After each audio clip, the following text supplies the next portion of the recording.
Hi guys, and welcome back to the channel. In this video we're gonna go over how do we walk our dog on a loose leash even around distractions. We're also going to see you can use your neighborhood as an obstacle course. So if we're using these little wooden poles like you can see here, weaving in and out of them to really test your dog's focus. We're going to be learning how to correct our dog around a distraction like a dog behind a fence, as you can see in this part of the video.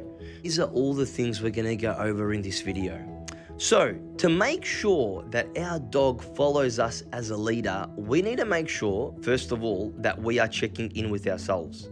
We need to be in a calm and confident mind frame, really projecting calm and confident energy, having shoulders back and head up, to have the right body language to also show our dog that we're the leader.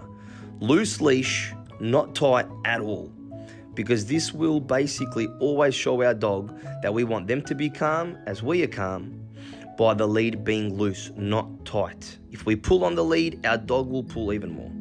Now, we want to use our neighborhood as an obstacle course. So if you see trees, poles, or these little wooden beams that I'm using, use these things to check that your dog is focusing on you.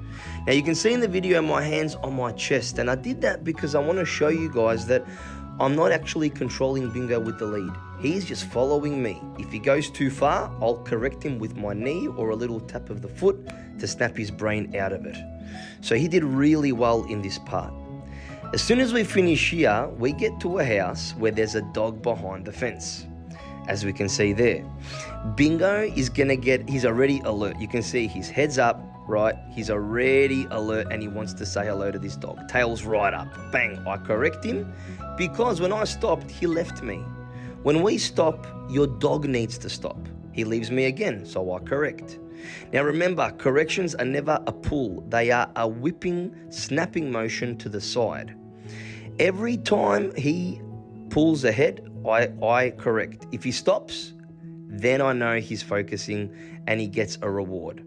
So he's been pulling every time. So I stop, I popped, I snapped the lead and corrected, and do a U-turn to start again. And it might take your dog 2 times, 5 corrections, 6 corrections, but they will get it eventually, as you will see very shortly in this video. So we walk up to the fence again, he pulled ahead, bang, we did a U-turn. We walk, I stop, he stops. So he got it, you see? That was probably about 5 corrections and he got it. So now we go towards the next house that I know will be triggering for Bingo. So it's only 2 houses down from this one. Normally there are dogs there, but for some reason they weren't there today, which didn't really work out well for the video, but I will fill in those gaps with a little bit more tips, and then we'll come back and we'll go back to that same house that we just went to and see how Bingo goes. So I'm just stopping and starting just to make sure he's checking in with me and focusing, which he is. Now, something I just want to really reiterate, guys, is that so many dog owners avoid houses with dogs behind fences. They avoid walking their dogs at certain times of the day because they're worried that there's going to be heaps of dogs around and their dogs are going to get reactive and lunge towards them, or they're not going to listen and they're just going to pull on the lead. But by doing this, guys, we are actually avoiding the issue instead of facing it head on and really rehabilitating our dog and teaching our dog that we want them to focus on us no matter what. And the more you avoid it, other dogs will be more of a present or more of a party for your dog. But the more you expose your dogs around other dogs on the walk, whether it's dogs behind fences, dogs that are walking, etc., your dogs will get desensitized to it. If your dog gets very excited around other dogs, I would recommend for you not to stop whenever a dog's walking and get your dog to meet them. You want your dog to learn that just because they see a dog, it doesn't mean that they can just go up to them and meet them. You want them to focus on you. We're now walking past that same house that we just went to before, and you'll notice that Bingo did not need 1 correction this time. He will focus on me when we walk past that same house. There's the fence. I stop, he stopped. You see, because he already knew that if he leaves me and goes towards the fence to meet the dog, he will get corrected. And the pack leader is saying, no, I don't want that. So he will follow the pack leader. And there we go, guys.